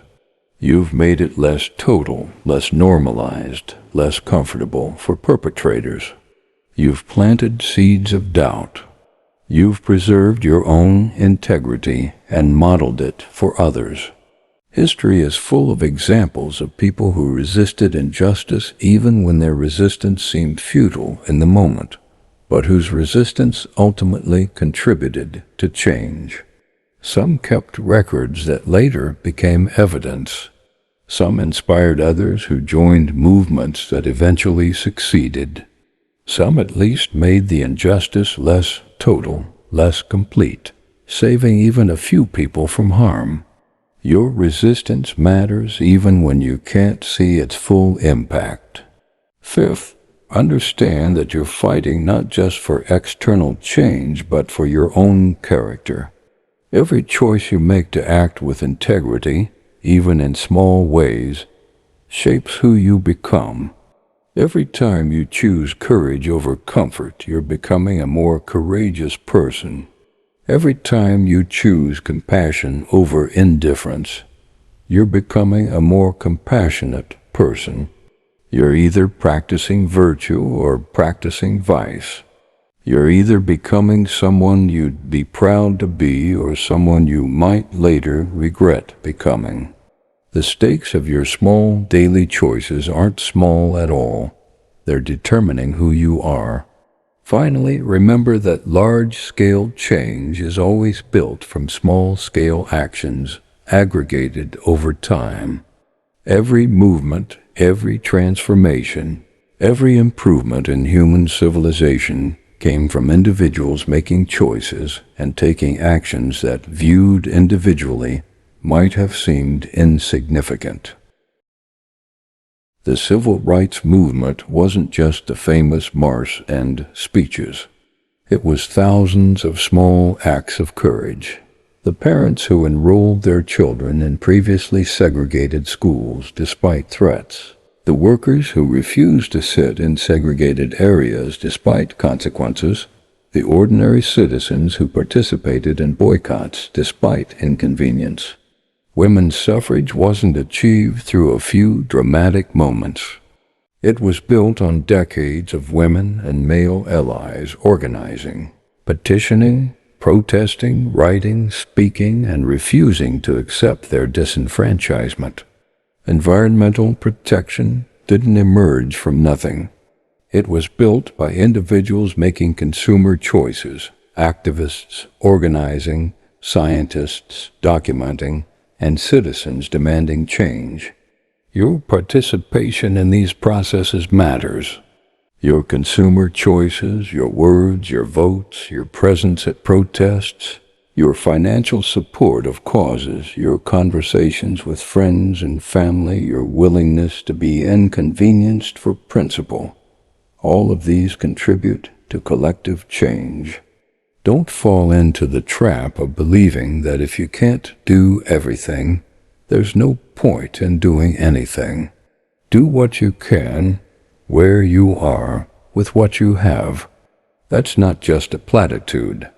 It's a practical strategy for creating change that actually works. And don't assume that your acts of courage and kindness are too small to matter. Small acts, multiplied by millions of people, transform the world. You can't control whether millions of others act, but you can control whether you do. And your action might be the one that inspires others to act as well. The question isn't, can I single-handedly solve this problem? The question is, am I contributing to the solution or the problem through my choices and actions? You might not be able to end all injustice, but you can choose not to participate in it. You might not be able to create a perfect world, but you can make your corner of it a little better. You might not be able to help everyone, but you can help someone, and that someone's life is no less valuable than anyone else's. Small acts matter. They matter to those directly affected. They matter in shaping who you become. They matter in influencing others. They matter in aggregating into larger change. Never let anyone convince you that your choices don't matter. They do. Every single one of them. Chapter 13. Forgiveness and Growth. We've spent much of this book discussing how to avoid moral failure and cultivate moral courage. But there's an important reality we need to address. Despite our best efforts, we will fail sometimes. You will fail. I will fail. Every person reading this will face situations where fear overwhelms principle, where we compromise our values, where we fall short of who we want to be. The question isn't whether we'll fail morally. The question is what we do after we fail. This is where forgiveness, both of ourselves and others, becomes essential. Let's start with self-forgiveness. When you fail to live up to your values, you have several possible responses. You might deny the failure, using rationalization and moral disengagement to convince yourself you didn't really do anything wrong. You might wallow in guilt and shame, letting the failure define you as a bad person. Or you might acknowledge the failure honestly, take responsibility, learn from it, make amends if possible, and commit to doing better. The third response is the only one that leads to growth. The first keeps you blind to your own failings, making repeat failures more likely. The second paralyzes you with shame, also making growth difficult. But the third, honest acknowledgement, combined with commitment to improvement, creates the possibility for real change. Self-forgiveness doesn't mean letting yourself off the hook. It doesn't mean saying, "It's okay that I did that." It means saying, "I did that. It was wrong. I understand why I did it, the circumstances, the pressures, the fears that led me to compromise. I take responsibility for it, and I commit to doing better next time." This kind of self-forgiveness is essential for moral development. Without it, you have two bad options: denial of your failures or being crushed by them. With it, you have a third option: learning from failures and becoming better. Research on moral development shows that the most ethically mature people aren't those who've never failed. They're those who have failed, acknowledged it, learned from it, and grown. They've developed what's called moral humility, recognition that they're capable of moral failure and therefore need to remain vigilant. This moral humility is actually protective. People who believe they're incapable of moral failure are most vulnerable to it because they're not watching for warning signs in their own behavior. People who know they're capable of failure stay alert. They catch themselves earlier. They're more open to feedback and criticism. Now, let's talk about forgiveness of others. This is harder in some ways, especially when others' failures have harmed us or people we care about. But forgiveness is essential, both for those who failed and for our own well-being. First, understand what forgiveness is and isn't. Forgiveness isn't saying that harmful behavior was acceptable. It isn't forgetting what happened. It isn't necessarily reconciling with or trusting someone who harmed you. It isn't giving up on accountability or justice. Forgiveness is releasing the grip that someone else's actions have on your emotional well-being. It's choosing not to let anger and resentment dominate your life. It's recognizing that the person who harmed you is human, flawed, capable of both good and bad, shaped by circumstances while still responsible for choices. Why is forgiveness important in the context of the Lucifer Effect? Because if we believe that good people can do terrible things under certain circumstances, then we must extend that understanding even to those who've harmed us. This doesn't excuse their behavior, but it places it in context. It recognizes that the line between good and evil runs through every human heart, including theirs. Consider the case of T.J. Leiden, a former neo-Nazi skinhead who eventually left the movement and became an anti-hate activist. For years, he participated in horrible racist violence. His actions caused immense harm. Some of his victims might never be able to forgive him, and that would be understandable. But Leiden himself has worked to make amends, dedicating his life to preventing others from following the path he took. He lectures, he consults with law enforcement, he reaches out to people still in hate movements. His transformation doesn't erase his past actions, but it demonstrates that people can change, even after terrible moral failures.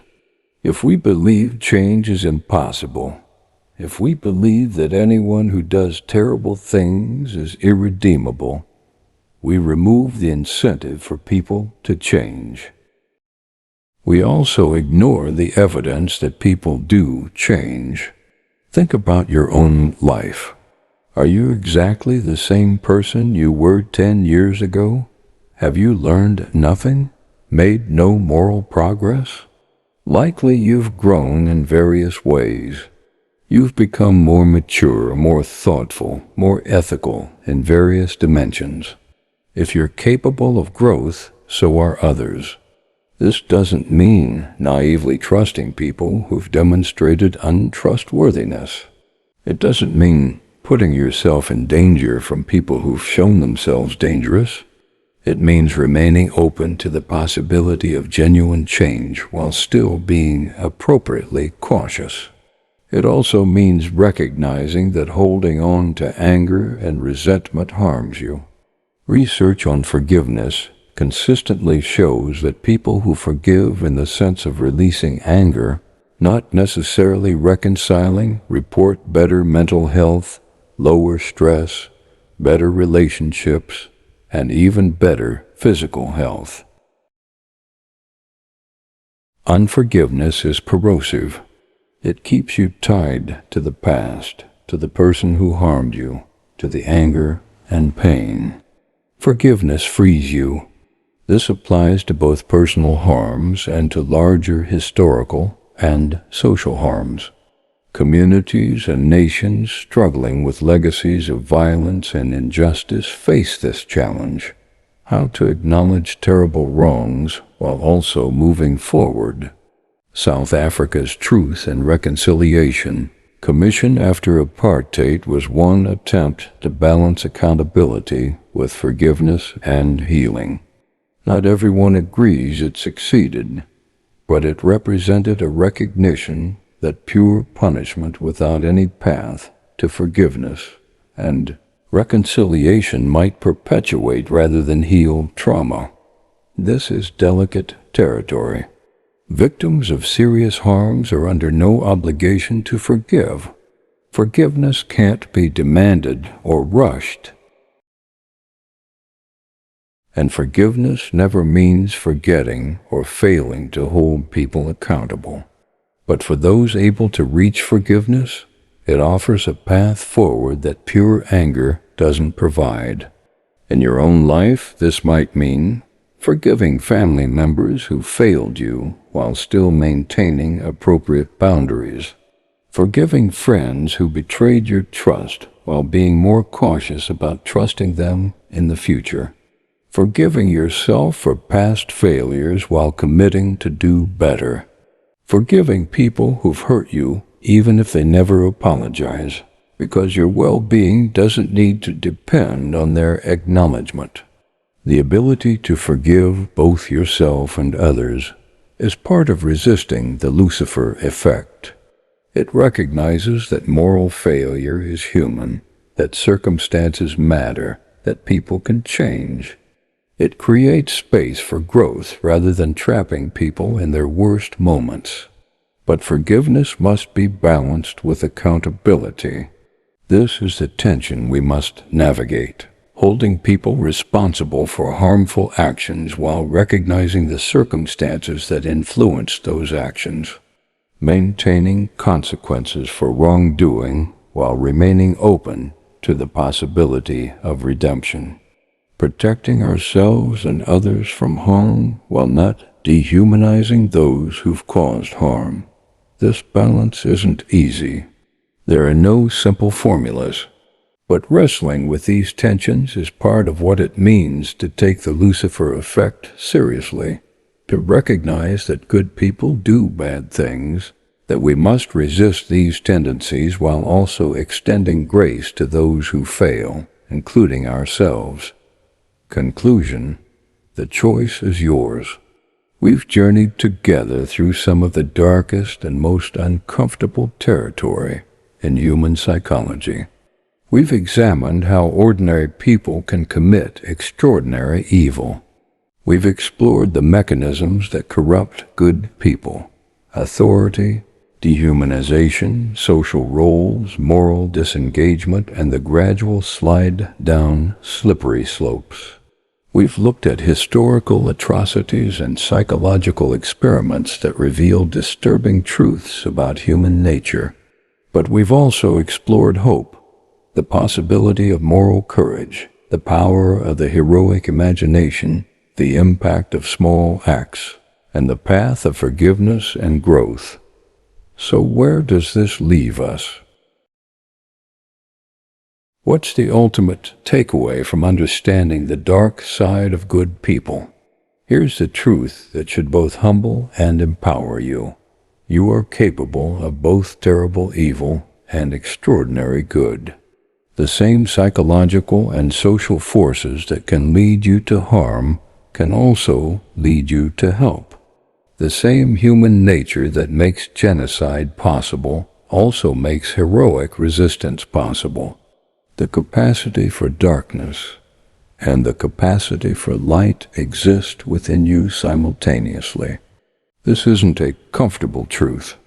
It would be easier to believe that evil is something that exists only in others, that we're safely on the side of good and need only worry about bad people.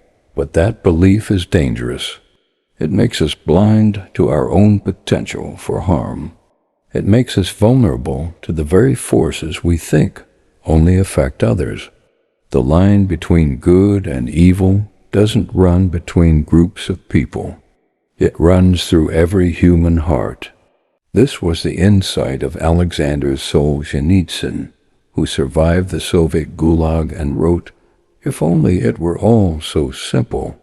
If only there were evil people somewhere insidiously committing evil deeds, and it were necessary only to separate them from the rest of us and destroy them. But the line dividing good and evil cuts through the heart of every human being, and who is willing to destroy a piece of his own heart?" This recognition should make us humble. None of us can claim to be purely good or incapable of evil. We're all vulnerable to the same forces that have corrupted others throughout history. But this recognition should also empower us. Because if evil isn't about having an evil nature, if it's about responding to circumstances and influences, then we can resist it. We can create better circumstances. We can recognize and counter harmful influences. We can cultivate moral courage and the heroic imagination. We can make choices every single day about who we want to become. Every moment offers a choice. When you face authority pressuring you to compromise your values, you can choose obedience or you can choose resistance. When you encounter language dehumanizing others, you can absorb it or you can reject it. When you're assigned a role that conflicts with your principles, you can be absorbed by the role or maintain distance from it.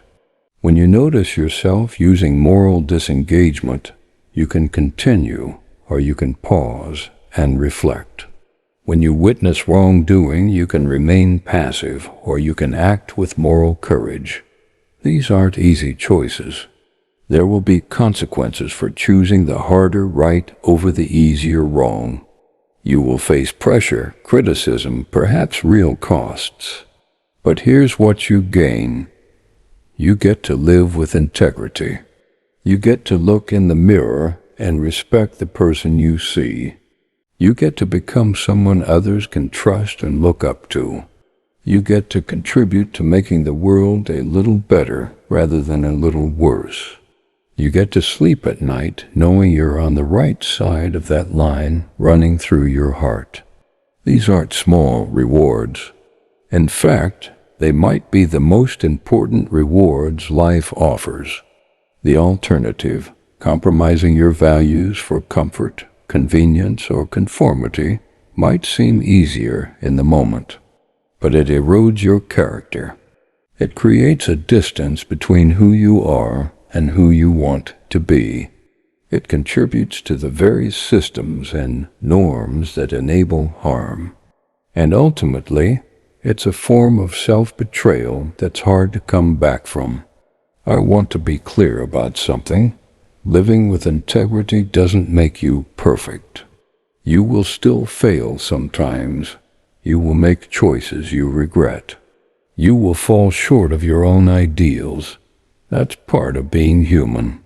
What matters is what you do with those failures. Do you deny them, justify them, double down on them? Or do you acknowledge them, learn from them, make amends where possible, and commit to doing better? The first path leads to moral corruption. The second leads to moral growth. Choose the second path.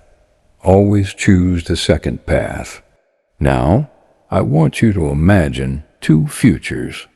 In the first future, you finish this book, find it interesting, but ultimately change nothing about how you live. You go back to your routines, your habits, your ways of responding to ethical challenges. You remain passive when you could act. You stay silent when you could speak up. You compromise when you could stand firm. Gradually, through 1,000 small choices, you become someone a little further from the person you want to be. In the second future, you let these ideas change you. You start paying attention to the forces that shape behavior. You catch yourself using moral disengagement. You practice small acts of courage. You stand up for others. You hold yourself and others accountable. You cultivate moral courage and the heroic imagination. You choose integrity even when it's costly. Gradually, through 1,000 small choices, you become someone who makes their corner of the world a little better. Which future do you want? The choice is entirely yours. Nobody can make it for you. The forces we've discussed, authority, conformity, roles, dehumanization, will pressure you toward passivity and compromise, but you have the capacity to resist those forces. You have moral agency. The question is whether you'll use it. Let me leave you with a challenge. Identify one area of your life where you've been compromising your values. Maybe you've been staying silent about something you know is wrong. Maybe you've been going along with behavior you know is harmful.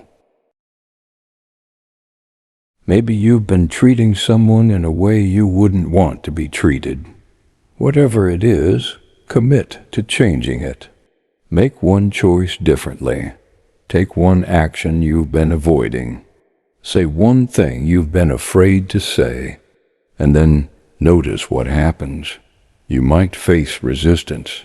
You might feel uncomfortable, but you'll also feel something else, the satisfaction of knowing you acted with integrity, the pride of choosing courage over comfort, the self-respect that comes from living according to your values.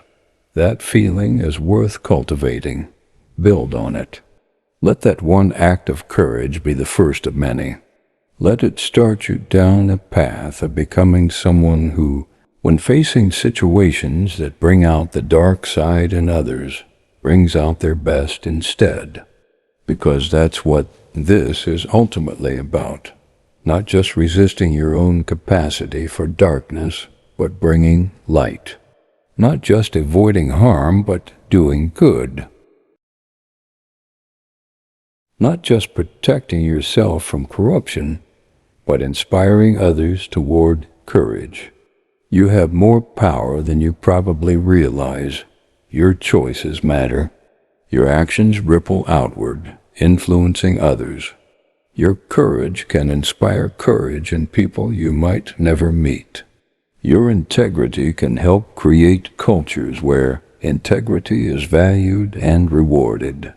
Your resistance to dehumanization makes it a little harder for dehumanization to spread. Every time you choose the harder right over the easier wrong, you're not just making one good choice.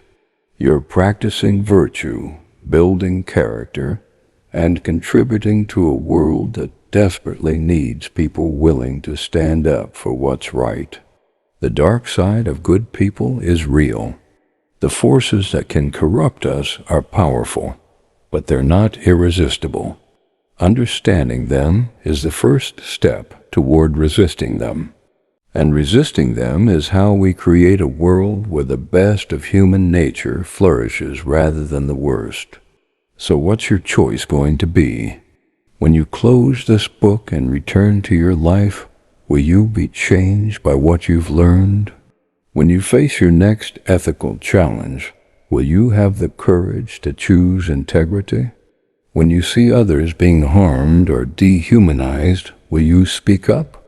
When you're pressured to compromise your values, will you resist? I can't answer these questions for you, but I can tell you this. The world needs people who will answer yes. It needs people who understand the dark side of human nature, but choose to cultivate the light. It needs people who recognize their own capacity for both good and evil, and consciously choose good.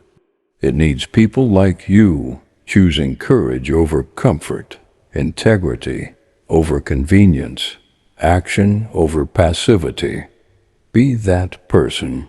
Not perfectly, that's impossible, but consistently, intentionally, courageously. That's how we resist the Lucifer Effect. That's how we ensure that when history judges our choices, when we look back on our lives, when we evaluate whether we became the person we hope to be, the answer is yes. The line between good and evil runs through your heart. Every day, every moment, you choose which side of that line you'll strengthen. Choose wisely. Choose courageously. Choose to be a force for good in a world that needs more of them. The rest is up to you. Thank you for taking this journey with me. Now go out and make the right choices.